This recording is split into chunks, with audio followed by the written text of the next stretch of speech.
Hello friends, hope you all are doing well. Today, this video is about the contemporary English grammar structures and composition. So, yeah. So, what it is about contemporary English? So, I'm going to start with the chapter 1, which is the sentence. So, if you observe the following sentence number 1, birds fly in the air. Read this book very carefully. How cold it is today. What is his name? In these four sentences, you will notice that each of these four groups means something definite and each makes complete sense. Each is a complete sentence. A sentence may be defined as a group of words which make complete sense. So, if we observe, there are kinds of sentences.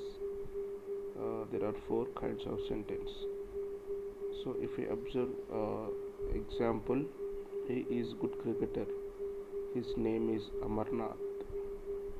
Amarnath comes from East Punjab. So, if we observe these three sentences are simple sentences. These state or assert or declare something, and therefore they are called assertive and declarative sentences. So, if we observe he is a good cricketer. So, it is in declaring that he is something, he is good. So, it comes under assertive or declarative sentence. So, now coming to the following sentences. Shut the door. Please get me a glass of water. May God bless you. You will notice the first sentence, shut the door, is a request, and may God bless you is a wish. A sentence which expresses a command, a request, or a wish is called imperative sentences. Now look at the following sentence. What a fool he is. How generous of you to have helped him like that. What a pity you couldn't come. So these sentences express a strong and sudden feeling of amusement or anger in the first sentence, or appreciation and gratitude in the second, and sorrow and sympathy in the third. A sentence which expresses such a sudden strong feeling is called exclamatory sentence. An exclamatory mark should always be put at the end of such a sentence. Coming to following examples. How have you done your homework? Where do you propose to go in the summer holidays? Did you not hear the bell? Questions. As you can see, all these are questions. A sentence which asks a question is called an interrogative sentence. It should be followed by a question mark. All sentences should be begin with capital letter and end with full stop. An exclamation mark or question mark according to the type to which they belong. So, here is a small exercise.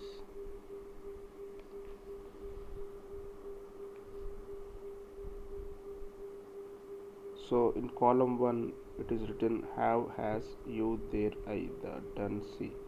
So, in this, a sentence has two main parts. Take one word from each column. So, the sun, a sentence has two main parts, the subject and the predicate. The subject must contain a noun or a pronoun, and the predicate must contain a verb. Look at the sentence. The sunset behind the winter of Western Hills. Okay. The first part of sentence, the sun, names the thing about which something is said. The second part said behind the Western Hill tells something about the sun. Naming part is called subject, and the telling part is called predicate. The sun is subject, and Western Hills is predicate. Follow. Sentences can be divided into subject and predicate in the following manner. Subject: the river. Predicate is flowing swiftly. Mahatma Gandhi taught truth and non-violence. Here, subject is Mahatma Gandhi and taught truth and non-violence is predicate. Two American astronauts landed on the moon. Two American astronauts is subject. Landed on the moon is predicate. The peaks of Himalayas are covered with snow. The Shah of Iran visited India recently. Sometimes the subject may be in the middle of sentence or at the end, as in the following sentences. How are the mighty fallen? After the dinner came the dance. Beyond the valley was a row of hills. Gone are all those golden dreams. Imperative sentences. The subject is usually omitted. Open your books. This means you open your books. The subject you understood and not expressed. Thank you. This means thanks. Match the subjects and predicate given in the following table to form complete sentence. God is a good. Okay, here God be with you. The moving moon.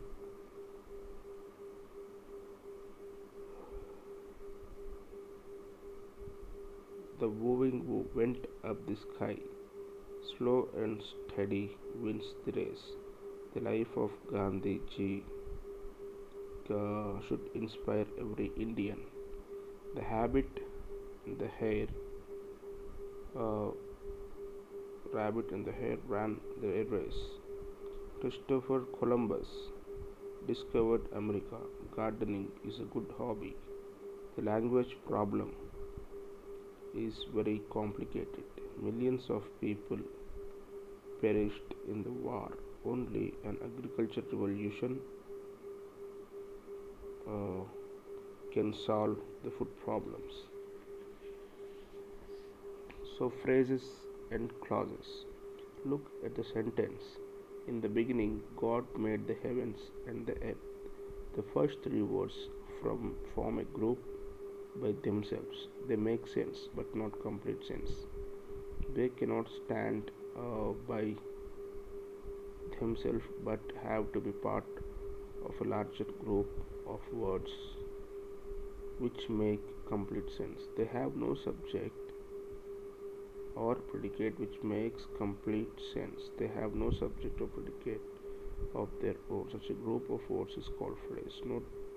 Notice the phrase in the following sentence. An old castle stood beside the lake. He was in a desperate mood. Jairam was shouting at the top of his voice. I shall do it as soon as possible. The wise men came from the east. Now examine this sentence. Here is a man whom you can trust. It contains two groups of words. Here is a man whom you can trust. Each makes complete sense and has a subject and predicate of its own. These two groups are called clauses. A clause is a group of words which has subject and predicate of its own, makes complete sense and forms part of a larger sentence. Say whether the italicized groups of words in the following sentence or phrases or clauses. A thing of beauty is a joy forever. I concluded that the boy was innocent. When the cat is away, the mice play. The old woman sat in a corner. Up in the sky, they saw a new star. Although Mohan was hurt, he played extremely well. A stitch in time saves 9. Birds of the same feather flocks together. God helps those who help themselves. A plane which flies faster than sound is called supersonic plane. So here comes the end of chapter 1, that is the sentence. Till now you have studied on the types of sentence we came across. There are the parts of predicate or subject in a sentence. So tomorrow we will move to the second chapter. Hope you got this.